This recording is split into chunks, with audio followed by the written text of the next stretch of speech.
Então, bom dia a todos que estão acompanhando agora o nosso terceiro episódio desse podcast, ainda sem nome oficial, sem algumas, sem algumas coisas, mas que está caminhando numa direção interessante, né? Mas sabe que eu, no domingo, quando estava...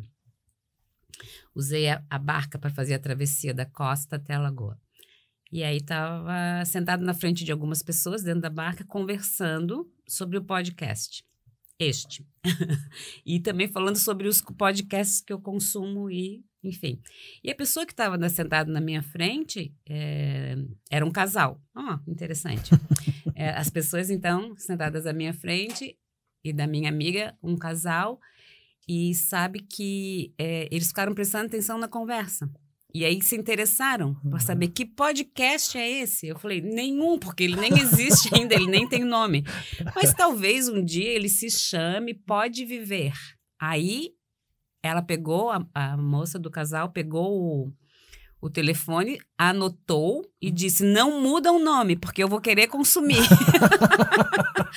Aí eu falei, bom, eu espero... A gente não trocou nenhum contato, nada. Eu falei, bom, espero que um dia... Não, vai chegar. Não mude esse nome, que chegue em você e que você possa, então, usufruir dessas conversas. E eu achei bem auspicioso, assim. Olha que interessante, né? Muito interessante. Então, Não, é uma informação. Depois eu te conto por que eu tô rindo, mas enfim. Porque a gente já passou por 2 nomes, né? Sim. E o outro nome começou a me fazer muito sentido essa semana. Boa. Bom, vamos ver, né? O que é essa... Sim. Um dia chega um dia a necessidade de nomeá-lo vai aparecer, né? A gente não fica com um filho nascido durante muito tempo sem um nome. O filho pode ficar confuso, né? Isso, então daqui a pouco a gente definitivamente divulga, esclarece até para nós mesmos que nome tem essa produção, que nome tem esse filho, né? Então, Eva, hoje a gente está chegando, eu acho que de certa forma dos nossos 3 movimentos, esse sendo o terceiro, hoje a gente está chegando num lugar talvez um pouco mais aberto, com um tema não tão definido, mas sabendo mais ou menos uma direção que a gente gostaria de conversar um pouco, né? Sim. E hoje a gente talvez possa começar por aquele conceito que tu trouxe, né? Quando a gente fala, por exemplo, de relacionamentos, como o nosso movimento não é somente para a pessoa com a qual nós nos relacionamos, mas que nós também acessamos algo que vem através dele, né? Sim. A gente nasce e passa todo o primeiro momento da nossa formação, ao menos na nossa cultura, ouvindo determinados ditos, que são os ditos populares ou os ditados que aí viram protocolos nas nossas vidas, e um deles me chama muito a atenção, que ele é amplamente divulgado e, por ser muito divulgado, a gente acredita nele com muita facilidade e a gente nem se dá conta da abrangência que ele toma nas nossas vidas e de o quanto talvez a gente possa e deva repensar, né? Então, um dos ditados que nos, nos persegue, na verdade, é de que quando nós nos casamos, nós não nos casamos com a família do nosso parceiro, da nossa parceira. A gente não casa com a família da outra. A gente não casa com a outra família. E isso é uma grande inverdade, né? Porque, então, se é verdade que nós somos fruto e somos consequência, produção, efeito de um sistema, quando a gente casa com alguém, quando a gente se junta com alguém, nós nos juntamos com o sistema do outro e juntamos o nosso sistema ao sistema do outro. Então, essa frase que muitas vezes a gente já ouviu outras pessoas falarem, e provavelmente nós já falamos para os nossos parceiros, nossas parceiras, que é: eu não me casei com a sua família, né? Eu me casei apenas com você. Isso é algo a ser esclarecido, talvez. Não queria ser eu a pessoa que vai ter essa presunção, não, e essa presunção, né, essa arrogância de querer esclarecer isso. Mas é um tema bem interessante para a gente conversar, porque isso causa bastante desconforto em quem ouve essa frase, mas causa bastante desconforto em quem a fala e acredita nela, porque ela não é um conceito verdadeiro, é um conceito equivocado. Ao menos na nossa percepção da vida, né? Sim.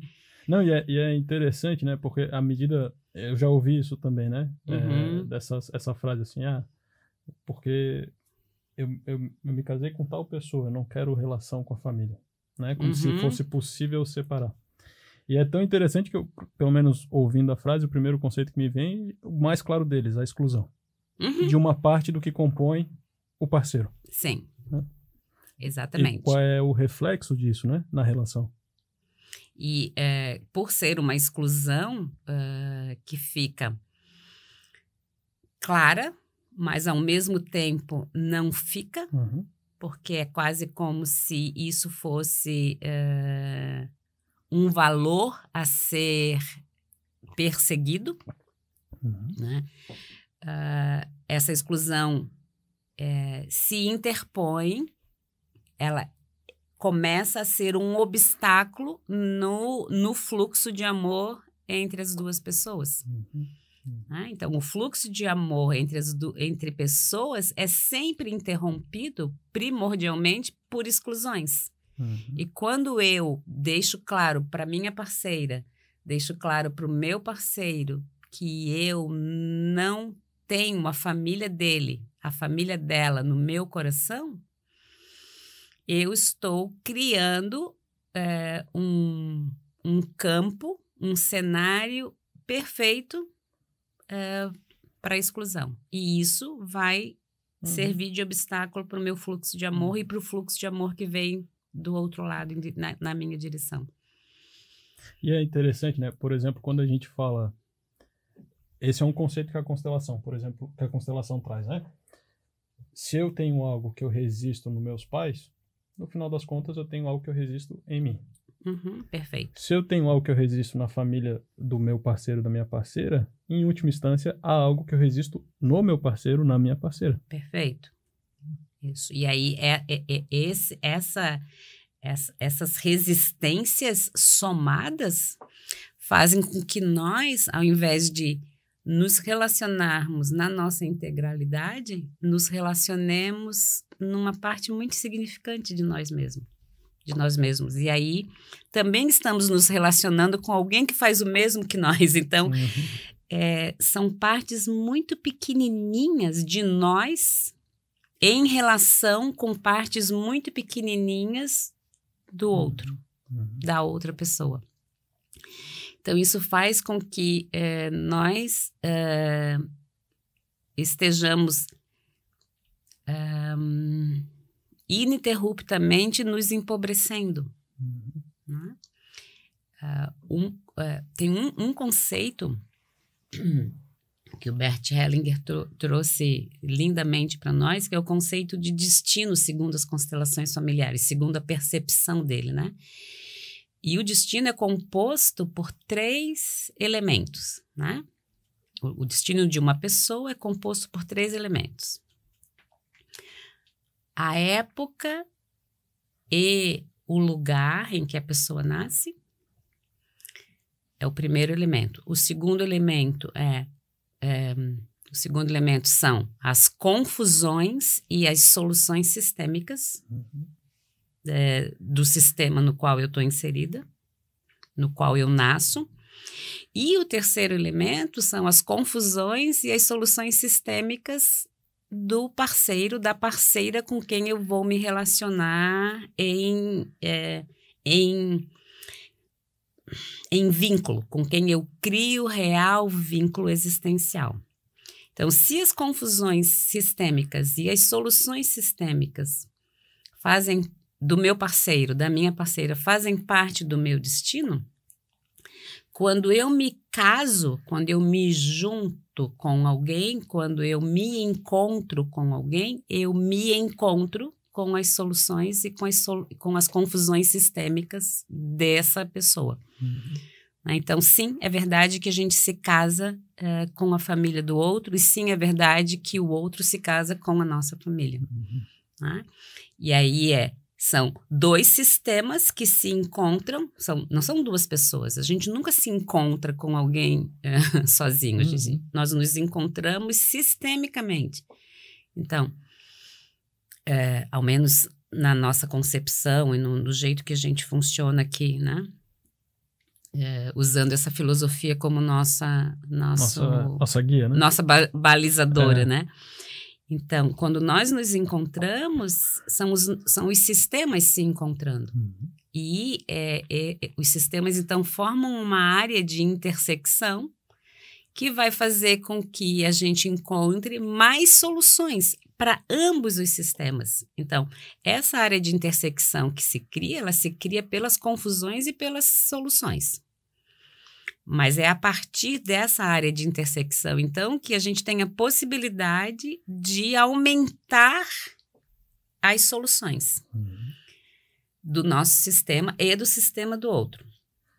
Ou seja, a gente perde, acreditando que a gente não se casa com a família, a gente perde essa possibilidade de aumentar ou diminuir os emaranhamentos sistêmicos que ambos sistemas têm. E é uma forma também de... Se eu me reduzo o que eu aceito que vem do outro, isso também pode demonstrar uma extrema lealdade ao que é da minha cultura familiar. Perfeito. E daí eu não deixo nada entrar. Perfeito. Quer dizer, eu ainda estou casado com o meu sistema, do que aberto a alguma outra coisa, né? Exatamente. Então, quando eu me caso, deixando claro que o sistema do outro não é bem-vindo, muito mais eu estou falando que eu não quero eu não quero ser desleal ao meu sistema, do que eu não quero que o outro, eu não quero compartilhar, eu não quero seguir o outro sistema. Então, essa é uma frase, é um conceito na direção do meu sistema e não contra o sistema do outro. E isso é bastante sério. Porque, então, se eu estou com alguém ao meu lado, né? Então, se eu estou com um homem ao meu lado, eu vou olhar, eu como mulher, vou olhar para cá, para o meu homem. Se eu estou com uma mulher do meu lado, né, eu vou olhar para o outro lado, digamos. Ou talvez até para esse mesmo. Enfim, agora tenho que pensar um pouco melhor sobre isso. Mas, enfim, vou ter que olhar para um dos lados, né? Se eu estou querendo me casar só com essa pessoa, na verdade, ao invés de estar olhando para o lado, eu estou olhando para trás. E aí eu perco essa pessoa de vista, ela não é vista por mim, porque eu ainda estou em completa conexão com o meu sistema. E aí imagina se ela também está em completa que acontece com uma certa frequência. O tempo todo. Então imagina se nós que deveríamos estar nos olhando, estamos ambas olhando para trás, ambos olhando para trás, nós nos perdemos de vista. Então a gente não se relaciona com a pessoa, a gente se relaciona com uma tela de projeção do que aquela pessoa poderia, deveria, nós gostaríamos que ela fosse. E às vezes dá até para ir um pouquinho mais longe, né? Talvez me veio uma frase, eu não sei se essa frase é do Hellinger, mas eu acho que ele já falou isso, que relacionamento é uma coisa para adultos, né? Porque se a minha visão ainda está para trás, eu ainda sou um filho desse sistema. Né? Ainda estou na relação com os pais, e daí essa pessoa, isso é interessante, essa pessoa que chega do meu lado, ela está aqui simplesmente para suprir uma fantasia social. Perfeito. Sou adulto. Isso. Mas não sou adulto. Não, não. Sim, porque as crianças não namoram. Sim. Então, se o meu relacionamento não está funcionando, provavelmente, isso é quase como é quase uma lógica matemática. Se o meu relacionamento não funciona, a minha primeira pergunta é: aonde que eu estou em tão profunda relação com o meu sistema familiar que eu não consegui crescer para me relacionar com outro adulto? Então, as crianças não namoram. Só sabe namorar quem cresceu. E se a gente está em constante e repetida confusão em relacionamento, essa é a nossa primeira especulação. Será que eu não cresci? Será que ao invés de estar olhando aqui para o meu parceiro ou aqui para a minha parceira, que seja, eu estou olhando para trás? E por estar olhando para trás, eu ainda procuro aqui do lado, sem estar olhando para o lado, o que eu gostaria de encontrar ali atrás e que ficou faltando ou eu sinto falta. E cobrando na mesma régua, né? Porque e cobrando na mesma régua. Esse amor é diferente deste amor. Muito diferente, muito diferente. E o que eu me sinto merecedor aqui, se eu tentar transferir para cá, Terceira Guerra Mundial. E porque, sim, e essas pequenas terceiras guerras que a gente vai vivendo rotineiramente, né? E a grande diferença entre esse amor e esse amor é que nesse amor há ordem. Esse amor precisa que haja um respeito à hierarquia, a quem chegou antes. Quem chegou antes é diferente de quem chegou depois. Nesse amor aqui não há ordem. Nesse amor entramos ambas no mesmo momento. Entramos em igualdade de condições.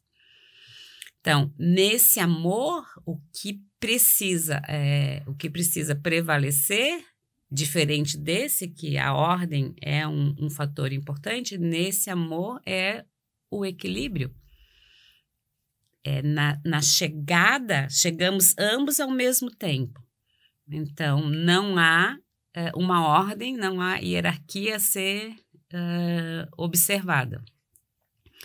Mas o equilíbrio entre dar e tomar precisa ser observado minuto a minuto, segundo a segundo na relação. Né? E é justamente essa confusão entre esse tipo de amor e esse tipo de amor que faz com que que nós sejamos repetidamente mal sucedidos nas nossas relações afetivas, nisso que a gente tanto anseia que deseja, seja um passo enfim dado por nós, né? Tem um lugar aqui que entra para mim é algo que eu ainda estou construindo também, que eu não sei direito. Vamos ver se tu pode me ajudar. Se eu for para um relacionamento romântico, né? De casal. De construir uma família, a partir do que me faltou, ou que eu sinto como falta da relação dos meus pais, eu acredito que esse relacionamento tem pouca chance. Se eu for tentar compensar algo de trás, aqui do lado. Ao mesmo tempo, aí entra uma coisa bem pessoal, uma visão bem pessoal. Me parece que são essas pequenas frustrações ou grandes frustrações que a gente tem com nossos pais que nos empurra para uma vida fora da família de origem, em buscar construir algo. Sim, correto. Esse é o lugar que onde é que está o equilíbrio disso? Sim, se não fossem as nossas frustrações, a gente ficaria confortavelmente abraçadinho, todo mundo junto. Todo domingo à tarde comendo café. Mas aí é por isso que, linda e sabiamente, a vida na sua configuração original fez com que nós não sejamos compatíveis na geração de novas vidas no nosso próprio sistema familiar. Então, a gente não consegue, nós não conseguimos saúde para os nossos posteriores, para os nossos descendentes, caso estejamos nos relacionando com alguém do nosso próprio sistema. E essa força, essa percepção de que é lá fora do meu sistema, fora da minha caverna, fora da minha família, que eu consigo a parceria ideal para que a vida possa seguir adiante, que faz com que a gente junte essa necessidade, que é uma necessidade intrínseca, não está em nós, a gente não pensa nisso, isso existe como um valor humano. Juntar essa percepção de que a saúde na procriação está fora do nosso sistema e essa frustração de não ter encontrado tudo ali, porque aí a gente não encontra ali justamente esse grande anseio, que é de levar a vida adiante. Então, essa é a nossa grande frustração junto ao nosso sistema. Então, a gente não encontra tudo ali mesmo. Não é para encontrar tudo ali. Existem coisas que a gente vai encontrar lindamente, e aí é que tá a grande uau da vida, a grande sacação da vida é fora do nosso sistema que a gente dá vazão a essa grande frustração, que o sistema não assiste, o sistema não nos assiste nesse grande anseio, não vai fornecer. Então, é lá fora que a gente, é na caverna do outro, juntando os sistemas que a gente encontra essa possibilidade de dar vazão a esse anseio de levar a vida adiante. Né? De levar a vida adiante ou de produzir algo que não precisa ser vida na forma de uma criança, né? Pode ser outro tipo de produção. Então, essa é a grande frustração e é por isso que a gente não pode encontrar tudo no nosso sistema. O nosso sistema vai ficar nos devendo algo. Ele nos dá tudo para que a nossa vida comece, mas ele nos tira a grande possibilidade para que a nossa vida continue. Tem foi um insight que uma vez eu tive que eu acho que é legal, assim, né? Que um dos grandes serviços que os nossos pais fazem é também nos frustrar. Claro. Que aí tem uma impulsão para algum lugar, né? Claro. Eu acompanho muitas mamães, né? Mulheres jovens que tiveram seu primeiro bebê. E isso é algo que eu, às vezes, me sinto até enfatizando bastante para as puérperas as quais eu acompanho, que é a mãe que ensina o filho o que é frustração. Né? Então, quando ela inicia o processo de desmame, quando ela percebe que a fralda já pode ser evitada, né? Então, são as mães, são os pais e principalmente as mães que acompanham as crianças nos primeiros anos de vida, que dizem assim para os filhos, a frustração faz parte da vida. E é muito interessante que uma mãe esteja disposta a frustrar o seu filho, a ensinar isso a ele. Porque é a partir desse aprendizado que a mãe passa para o filho que o filho vai poder ser frustrado, porque a vida vai fazer isso, e ele vai ter coro forte para lidar com as frustrações que a vida vai trazendo. Isso, de certa forma, permitir ao filho experimentar a frustração com segurança. Exatamente. Que é o que uma mãe e um pai pode fazer, né? Que é a frustração vindo através de alguém que me ama e que me preserva, sim, né? Sim. E que me criou e que me cuida. Então, sim, isso é muito... E uma outra imagem que me vem, né? Se a gente falar dessa família de origem e a família que a gente cria, não sei se esse é o termo correto, vamos lá. mas em que momento e qual é a forma saudável de deixar a família para trás? Família de origem para trás.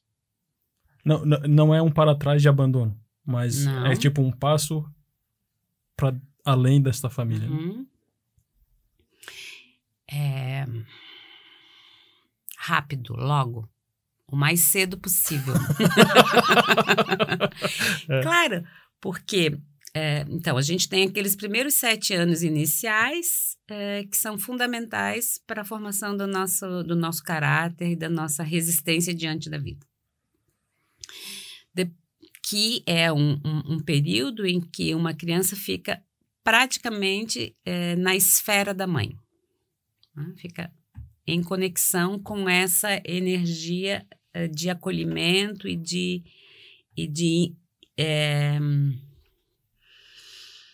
com essa energia de acolhimento. Depois... Bem feminina, né? Bem feminina, de cuidado, atenção. Isso, né? Depois, mais, digamos, 7 anos, 8 anos, para que esse ser permaneça, continue na esfera da mãe, mas que vá também ao pai. Porque aí é o momento em que nós aprendemos que existe um quintal fora e que existe fora da porta da casa e que existe um mundo fora do portão da casa, né? Então é quase como se a mãe nos 7 primeiros anos nos ensinasse os mistérios de estar dentro. E aí a gente aprende a falar, aprende a caminhar com segurança. Depois o pai nos leva até o quintal dizendo, olha, fora de casa tem coisinhas para fazer também. Tem coisas para fazer. Ó, já tem isso daqui, né? Então, claro, estou falando metaforicamente, óbvio. E depois, o pai também é a energia do pai que fala, lá fora tem um mundo e esse mundo pode ser compartilhado por ti. Então, lá fora tem um mundo e é teu dever, teu direito compartilhar desse mundo lá fora. Isso vai dar aí para nós 15 anos, 16 anos de aprendizado. Depois a gente passa uns 2 anos se encontrando, treinando isso que a gente aprendeu, tanto com ela quanto com ele. E aí depois o mundo tá para nós. E seria bem saudável se nós, ali pelos 18, 20, 22 anos, estivéssemos começando a treinar sermos jovens adultos. Né? Então, sairmos do aconchego não do aconchego material, mas sairmos do aconchego afetivo do nosso sistema é algo que a gente tem, é algo a ser feito mesmo, né? E a gente pode continuar no aconchego material, mas é quase um pré-requisito para uma vida saudável que nós tenhamos esse suporte do nosso sistema, mas que a gente já esteja virado na direção, a gente já tenha se virado na direção da nossa vida. Por isso é que a configuração é eu aqui, meu pai aqui, minha mãe aqui e eu virada para minha vida. Se eu não estou virada para minha vida, eu estou virada para trás, eu estou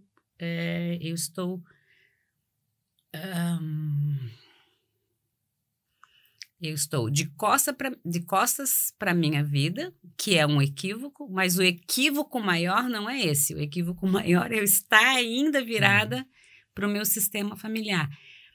Olhando para ver se eles ainda conseguem me dar aquilo que eu acho que eu não tive.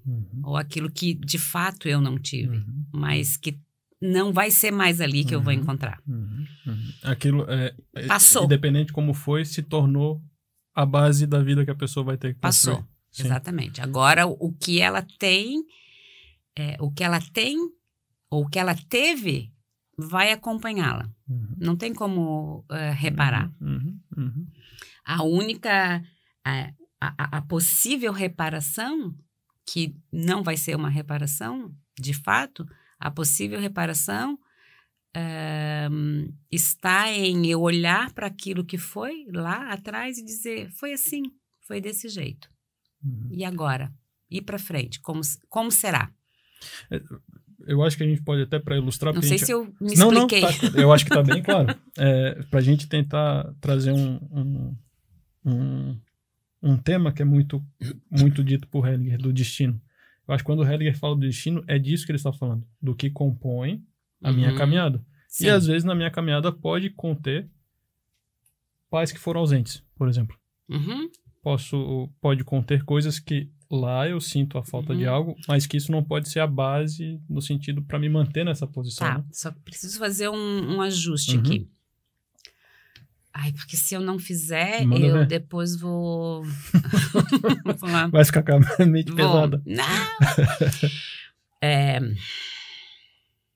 Nós nunca temos pais ausentes. Nunca. Sim. A gente tem cuidadores ausentes. Sim. Pais, não. Sim. Os pais estão sempre presentes. Por quê? Para alguém existir, teve que ter um homem presente e uma mulher presente. Um homem ausente não faz filho, uma mulher ausente muito não menos. Tem como também. Não tem como. Sim. Então, os nossos pais são sempre presentes. O que nos falta, e nos falta verdadeiramente, nos faltou, nos falta, vai nos faltar, são cuidadores presentes, ou cuidadores habilidosos. É verdade que para alguns de nós coube pais presentes e perfeitos e cuidadores horríveis, né? Aqueles cuidadores assim que não são qualificados para a tarefa de cuidar, mas são... Não de serem pais. Esse papel foi cumprido perfeitamente. Então, eles são homens e mulheres que assumiram lindamente o papel de serem pai e mãe. Tanto é que eu olho para mim e vejo que meu pai e minha mãe deram muito conta, e eu olho para ti e vejo, nossa, o João tem pais perfeitos. Mas é verdade que talvez um de nós, ou nós dois, não fomos bem cuidados. Tivemos pais que não eram bons cuidadores. Isso está no cardápio humano. Então, o cardápio humano, lá em cima, no cardápio humano, lá em cima está escrito assim: pais sempre perfeitos, cuidadores, tá na sorte. A gente vai ver. A gente vai ver. Brincando, a gente vai ver. Mas ter cuidadores bons, mais ou menos bons, ou muito ruins, faz parte da nossa especificidade evolutiva. É de cada um, é do protocolo individual. Né? E aí a gente volta para aquele ponto. Se todos nós tivéssemos cuidadores, pais perfeitos e cuidadores perfeitos, nós não sairíamos viveríamos no nosso lar. Viveríamos em nosso lar, exatamente. E aí a gente não sairia do aconchego e do conforto do nosso sistema familiar, e a vida não iria para frente. Então, esse desconforto sabe, esse bem, esse mal que vira bem, é isso, é o mal que vira bem. A gente tem que ter esse desconforto para poder sair em busca de levar a vida à frente. E isso é muito verdade, né? Porque são propulsores. São. Nem que seja no sentido de... Porque a gente é um bichinho, né? Não reduzindo a nossa... Nem reduzindo nem aumentando o que nós somos, mas nós somos um bichinho que ama conforto, né? Claro. Se botou um melãozinho com um salgadinho, uma coxinha, uma Coca-Cola ali, tu fica ali até aquilo ali terminar. Sim. A não ser que tu seja muito refinado. Sim. Às vezes uma empadinha sem glúten, alguma coisa assim.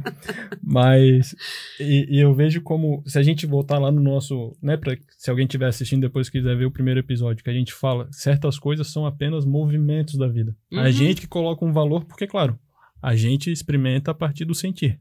Claro. E o sentir, às vezes, dói, às vezes é feliz, e a gente vai tirando a nossa métrica por esse sentir. Mas é inegável que essas experiências, mesmo muito duras, elas têm uma força tão grande de nos movimentar na vida, e a gente nunca tem uma ideia clara de onde que ela vai nos levar. Não. Talvez a gente só vai entender isso lá talvez, não sei, mas muito longe. Isso, e talvez não seja nem para nós compreendermos, seja apenas para nós vivermos. Apenas para usufruirmos, né? Eu quero voltar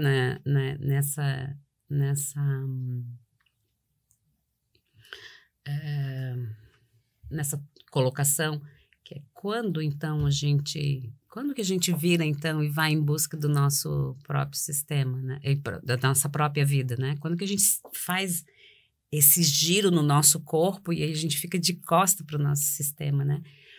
Eu me lembrei, quando a gente falava sobre isso, de uma vez que, então, num seminário com Bert Hellinger, um pai senta ao lado do Hellinger como um possível cliente para uma constelação. E aí o Hellinger perguntou para ele do que se trata. Ele então fala: eu estou muito preocupado com o meu filho. Aí o Hellinger diz: quantos anos o seu filho tem? O pai diz 36. Hellinger diz: quer uma fórmula rápida e segura para a tua preocupação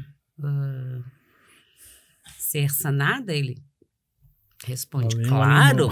Lá vem o alemão. Lá vem. Ele fala: claro. Aí Hellinger fala: pegue o seu filho pelo braço, leve-o até a porta, abra a porta, coloque-o para fora, feche a porta e ligue 1 ano depois para saber se ele sobreviveu. Aí o pai toma aquela respiração profunda, aquele impacto. O pai nem tinha falado que o filho estava em casa, mas Hellinger fala, então, metaforicamente, né? Sim. Tire o seu filho de dentro da sua casa. O pai toma aquele fôlego e, como se dissesse, e Hellinger para de olhar para ele, vira para frente e emudece. E ali ficamos todos durante intermináveis minutos. Hellinger não se mexe mais. O pai ganha generosamente de Bert o tempo para se recompor. Quando o pai se recompõe, toma uma respiração profunda e Bert diz: alguém mais interessado em vir até aqui?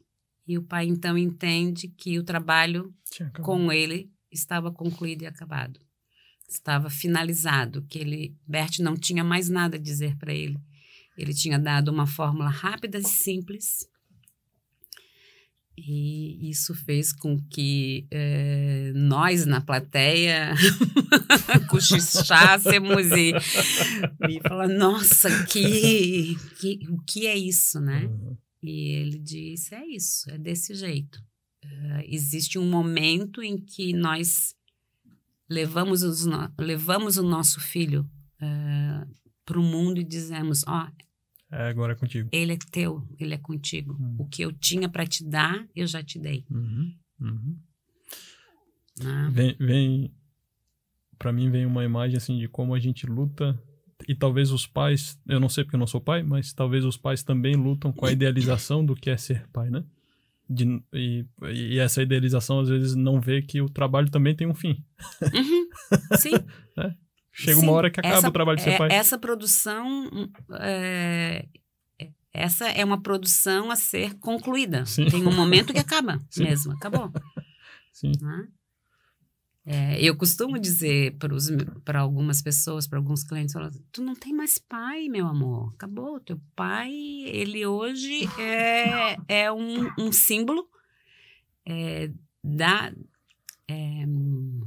é um símbolo a ser cuidado, respeitado, sim, preservado, sim, amado, sim, mas ele não tem mais função.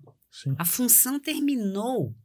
E termina muito cedo. A gente é que romantiza, né? Uhum. Mas isso eu acho que nem gostaria de abrir sobre isso hoje. Mas é muito rápido. A função do pai acaba muito rapidamente. E a função da mãe acaba muito rapidamente. Aí começa a função dos cuidadores, que podem ser ruins, que podem ser desqualificados, desabilitados. Eu sinto também que se a gente continuar, a gente vai entrar num outro assunto, né? E talvez a gente possa aguardar isso para um próximo podcast, sim, né? Sim. E deixa eu só ver aqui como é que estamos. Ok, a gente foi no relacionamento, chegamos na família de origem. Sim. E daí agora a gente tava naquela pergunta, né? E quando é que eu deixo a minha família de origem para trás para ir pro relacionamento? Quem é esse que vai pro relacionamento? Como tu já falaste, o adulto. É o adulto que vai pro relacionamento. Porque só um adulto pode namorar. Só um adulto pode procriar. Só um adulto pode se relacionar nessa intensidade que é a vida a dois, que é a vida afetiva. De um relacionamento que floresce de alguma forma, né? Então, às vezes floresce de um jeito evidente, que é uma criança, às vezes floresce de um outro jeito evidente, que é uma produção, um caminhar juntos, e às vezes floresce de um jeito nada evidente, que é justamente essa alquimia sistêmica, que é esse juntar os sistemas. Isso é um filho.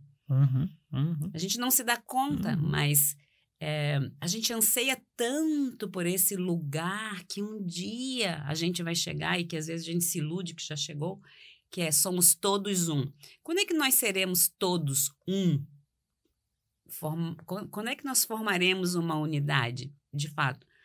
Quando nós estivermos tão misturados que não haverá diferentes, que não haverá desiguais, que não haverá, no nosso olhar humano, não haverá eu diferente de você. Haverá eu... observando um igual. Um igual. Observando verdadeiramente um igual, né? Um igual. Porque ainda há fantasias de separação, então, hoje que nós temos tantos relacionamentos não passíveis de reprodução de uma outra vida, ou porque as pessoas escolhem assim, ou porque as pessoas se relacionam afetivamente homoafetivamente, não haverá um bebê, a não ser por outros meios, mas a grande produção é justamente o encontro dessas duas pessoas e desses dois sistemas que criam essa área de intersecção. E isso é uma produção para que a gente se junte, se misture e crie essa alquimia perfeita de pessoas que se olham e um diz para o outro e para si mesmo: estou diante de um igual, estou diante de alguém como eu. Então, em todos os relacionamentos, sempre há uma produção de vida. Às vezes em forma de um menino, às vezes em forma de uma menina, às vezes em forma de uma obra e às vezes em forma dessa alquimia, disso que surge a partir dessa união. Dessa união. Eu gosto da... Eu ouvi essa frase uma vez, alguém explicando, né? Tem uma frase eu não gosto muito de ir pro lado que pode pingar na religião para não misturar as coisas. Mas essa é uma visão que eu acho que é interessante. Que tem aquela frase que é dita nos casamentos católicos, né? O que Deus une, o homem não separa. E a gente sempre ouviu muito essa frase, eu sou de criação católica, eu sempre ouvi muito essa frase sobre o matrimônio. E alguém um dia me trouxe a compreensão que não é exatamente o matrimônio que é indissolúvel, mas sim a solução do matrimônio, o resultado do matrimônio, né? Então, filhos são indissolúveis. O conhecimento que se gera numa união é indissolúvel. Uma vez que ele é experienciado, aquilo está unido. Claro. E só foi possível através do que se uniu. Do que se uniu. Independente do que está se unindo. Perfeito, ali, né? ótimo. Então, eu achei tão interessante porque traz uma compreensão muito verdadeira, né? Sim. Os filhos, eu acho que são o sinal final da indissolução de um matrimônio, de um casamento, de uma união, de parceria, de qualquer coisa, como as pessoas decidiram estar juntas. Né? E verdadeiramente, quando um filho aparece, o que se uniu através dos sistemas, das histórias, aquilo é indissolúvel. Indissolúvel. Claro. Dentro de um ser existe toda essa herança que vem através dos dois. Né? E aproveitando que tu falou, né, que pai e mãe não se separam. O homem e a mulher se separam. O homem e a mulher se separam. Pai e mãe, aqueles que geraram vida. Os cuidadores se separam. Os cuidadores se separam. Esse aí, isso. Cada um pode Nossa, seguir. quando nós chegarmos a essa compreensão de que os nossos pais são perfeitos e, por isso, preservados num lugar onde a gente os deixa, assim, intocáveis. E nós nos darmos conta que nós não somos criados pelos nossos pais, nós somos criados pelos nossos cuidadores, que habitam um lugar dentro dos nossos pais, que nós não somos, que nós só somos concebidos, gerados, gestados e paridos por eles. Mas ali acaba a tarefa deles. E aí, dali para frente, quem assume, e às vezes assume bem mal esse lugar, Acontece. é um cuidador e uma cuidadora. Nem sei se não sei se nós se nós seríamos mais felizes ou se perderíamos. Olha, eu acho que é um bom caminho, hein? Um bom caminho, né? Porque tem aquele negócio também, né? Quanto mais a gente fica na idealização, a gente também idealiza o nosso próprio papel. Claro. E às vezes isso gera... Isso é desastroso, né? O conseguir estar em contato verdadeiramente com a realidade é um presente, né? Para aqueles que conseguem. Claro, às vezes eu brinco. Nós não somos criados pela nossa mãe. Às vezes nós somos criados pela filha da nossa avó. Olha, e ser criado pela filha da avó, meu amigo... São 3 gerações se debatendo ali, né? Ser criado pela filha da avó, pode ser que a filha da avó seja mimada. A filha da avó pode ser... machucada também. Super dolorida, machucada. A filha da avó pode ser cruel. E aí é essa que habita um corpo que também pertence à nossa mãe. E aí a gente tem a ilusão de que está sendo cuidado pela mãe, quando na verdade está sendo cuidado pela filha da avó, que não cresceu, que ficou estagnada lá nos 12 anos de idade. Me veio uma frase que eu acho que é meio dura, Eva, mas... Vamos lá. Não falo com julgamento, mas às vezes a filha da avó é uma filha e vai exercer o papel de cuidadora a partir de uma filha. Desse lugar de filha. Que às vezes é o papel que nós estamos. Exatamente. Quando a gente falou do relacionamento que tu não vai como um adulto, é o filho que tá indo ali também ainda. Claro, é o filho. Por isso é urgente que nós nos darmos conta disso para que a gente possa investir na nossa maturidade. Nossa maturidade é algo que não ganha significado pelo passar dos anos. Ganha significado pelo quão preparada eu estou de me separar do meu sistema. de deixar o meu sistema em paz Em paz. focar na minha vida. Essa frase é muito boa, deixar meu sistema Deixa em paz. o teu sistema em paz, por favor. Deixa o teu pai e a tua mãe no lugar deles e olha para a tua vida. É verdade. O que foi, tá posto. Não é passível de mudança, né? Isso? Muito bom, hein? Que fôlego! Sinto que chegamos num lugar interessante. Acho que tá legal. E aí é claro, né, que isso às vezes precisa de um pouco mais precisa de um pouco mais de palavras, de frases, de exemplos, e a gente está super disposto a fazer isso, né? Principalmente porque, como tu falavas aqui no começo, quando estávamos só nós dois e o Marcelo, tu falavas... que seria a vida sem adrenalina? E não sei se para ti está sendo assim, mas para mim e vou ser honesta em dizer, esse momento está sendo muito divertido, porque tem uma grande dose de adrenalina, porque eu fico imaginando... Como será que as pessoas vão ouvir isso, né? Sim. Mas aqui, então, fica essa declaração e esse compromisso de ter muita vontade de poder, com um pouco de bom humor, com um pouco de reverência, tratar disso com mais profundidade, porque é algo que a gente acredita muito mesmo, né? Então, que vale a pena a gente compartilhar com as pessoas. Eu até, só para encerrar, assim, né? Eu sinto vontade de trazer porque a gente falou sobre isso, né? Eu acho que eu fiquei com um pouco a minha consciência pesada com essa última frase que eu falei.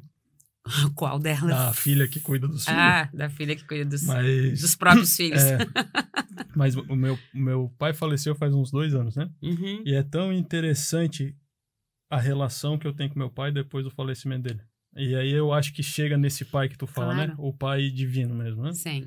Porque não é negar aquilo que talvez não aconteceu, enfim, natural da vida. Mas assim, chegar num ponto que que bênção ser filho desse homem. Sim.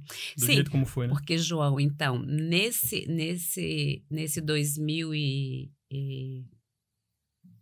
2020, quando ele faleceu, ali morreu o filho da tua avó, morreu o marido da tua mãe, morreu o pai dos teus irmãos, morreu o irmão dos teus tios, mas o teu pai não morreu. E aí, quando a gente consegue essa proeza de nos relacionarmos apenas com o pai ou com a mãe, a gente chegou no lugar certo e perfeito. Às vezes, e infelizmente, isso não é possível enquanto eles estão vivos. Porque a gente se confunde. Não, eu tenho um segundo exemplo, então. Eu vou usar aqui porque eu acho que... Tá valendo. Que depois que meu pai faleceu, aí eu pensei, eu tenho que aproveitar minha mãe tá aqui. Mas não deu 3 semanas, a gente tava se desentendendo. Sim. Porque ainda tem a confusão. Tem a confusão. Tu tá te relacionando com a filha da tua avó. Então, olha que fica um bom convite. Mas graças a Deus tá tudo melhorando. Tá tudo bem. Mas muito então, bom. É isso? É isso. Ok. Tô super satisfeita. Um pouco assim, uau!